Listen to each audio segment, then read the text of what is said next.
tunawatangazia kupitia vyombo hivi ili waweze kufahamu kwamba ni lini wanatakiwa kufanya nini. Kwanza kabisa, kuanzia tarehe 28 kwa maana ya kesho hadi tarehe 2 ya mwezi wa 7 mwaka huu ni siku ya kuchukua na kurejesha fomu. Narudia, siku ya kesho, siku ya Jumamosi tarehe 28 mwezi wa 6 hadi ifikapo tarehe 2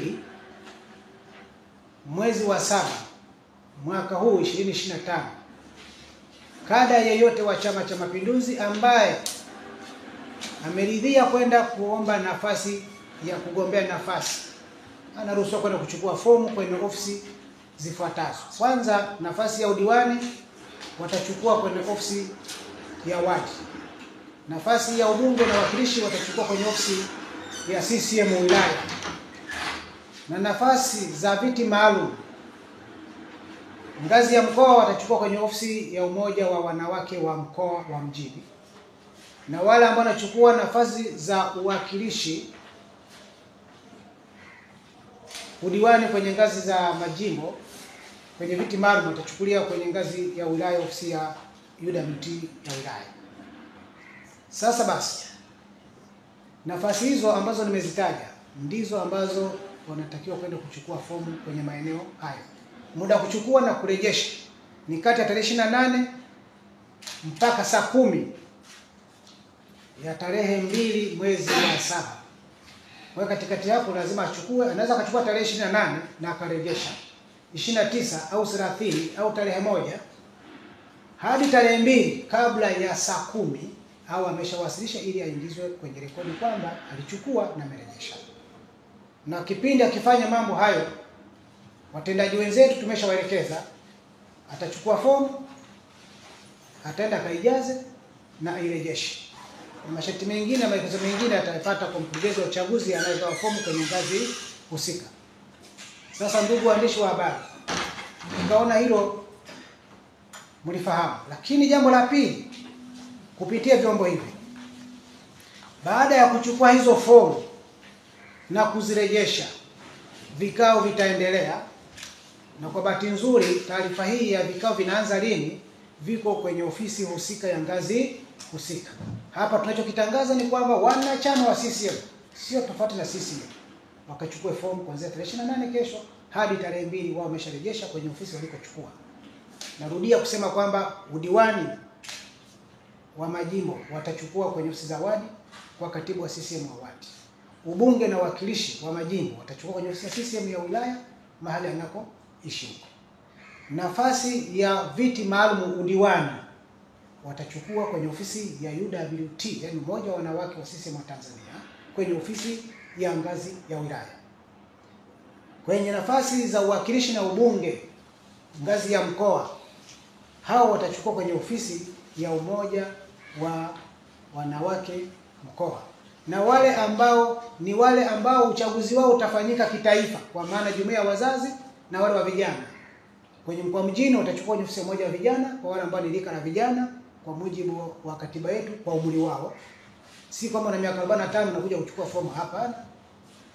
Ni kati ya miaka 18 kwa maana 21 kwenda kugombea wa kisheria, sio 18, 21 mpaka kufikia kwenye umri ambao kwenye chama mwisho ni miaka 40. Wanajua utaratibu huo. Kwa watachukua kwenye vijana kwa level hizo zote 3. Na wanatakiwa wenyewe warejeshe hivyo hivyo kwa muda uliotajwa. Vikao vitaendelea na ratiba za vikao ziko kwenye ofisi husika. Tumeona tuitangaze hili, lakini baada ya kuyasema hayo kwa ratiba hiyo, kabla mjauliza maswali,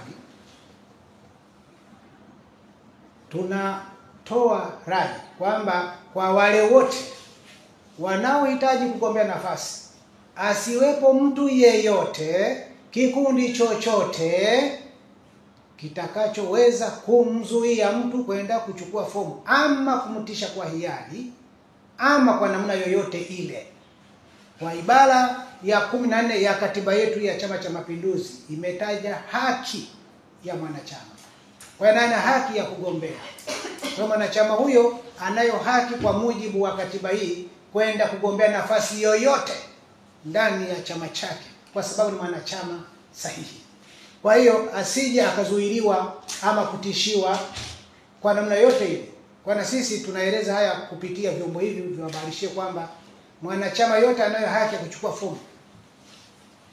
Hilo la pili. Kila tatu, tunatoa rai sisi kama secretariat ya mkoa kwa wale wote ambao wataenda kuchukua hizo fomu, ni marufuku kualika kundi la wapambe kumsindikiza kwenda ofisi ya CCM kuchukua fomu za kuomba kuteuliwa kwa mgombea. Ni marufuku.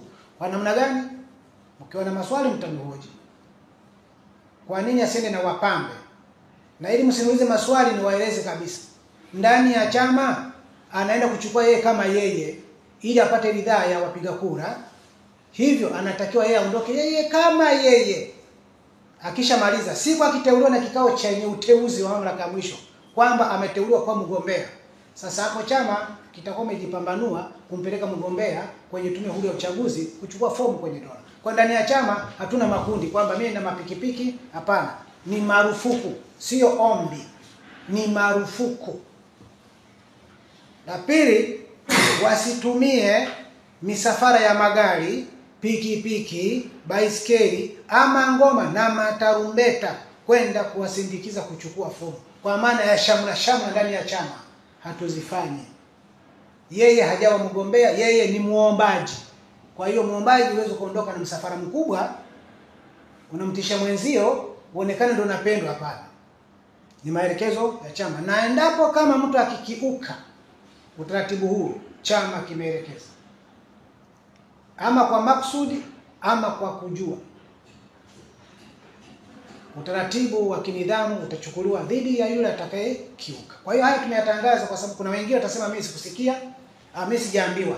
Kupitia vyombo hivi ninaamini hapa mkoa mjini tuna vyombo vyote. Kuna local radios, kuna TV, kama hata angalia kwenye TV taarifa za ndani atazisikia tu. Na ni waombe wanahabari, mnatekeza vizuri ilani yetu. Basi na nyinyi mfikishe habari hizi, msitangaze vizuri ikiwezekana mara tatu. Na baada ya kuyasema hayo, baadaye mwenye idara ya hamasa ya kusema mambo haya ni idara yangu ya uenezi, ataingia kwenye vyombo hivyo kuweza kufanua zaidi kwa wale ambao watasikia leo wala kesho. Atakuja kwenye vyombo vyenu ili aweze kuhabarishia, akiwa anaelekeza na makatazo haya kwamba usiende na wapambe wala msafara magari wala matarumbeta kwenda kuchukua fomu. Amukawe peke yako kwa hiari yako bila kushinikizwa. Hakuna mtu atakaye kuzuia kwenda kuchukua fomu, ni hiari yako. Basi baada ya kusema haya, somo langu limeeleweka, na ili niweze kueleweka vizuri, sasa nakaribisha maswali kutoka waandishi wa habari. Karibuni.